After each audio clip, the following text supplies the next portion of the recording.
ఆగండి ఆగండి, మీరు ముచ్చిరేకుల ముకుందరావు గారు కదా? అవునమ్మా, మీరు బాగా అనుమానం పెట్టారు. మీరు? నేను కుక్కమ్మతుల కుటుంబరావు గారు అమ్మాయిని. మీరు నన్ను పెళ్లి చూపులు చూసి వెళ్ళిన 32వ పెళ్లి కొడుకు. మా అమ్మగారు చిట్టిగారులు మడత కాజాలు చేసి పెట్టింది. నేనప్పుడు పాడు వినిపించాను, గుర్తొచ్చిందా?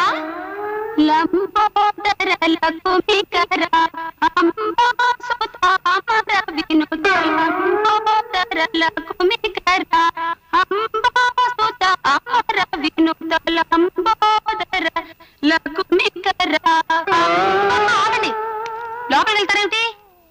క్షమించండి అమ్మా, పెళ్లి చూపుల సంగతి గుర్తు చేసేసరికి నాకేమిటో మధ్యస్థిమితం తప్పినట్టయింది. బయటికి అలా వెళ్ళాలి కదా, లోపలికి ఇలా వెడుతున్నానేమిటి? అవును, నేను వెతుకుతున్నది ఏ నెంబర్ గురించి? 624 గురించేనా? కాదండి, 124.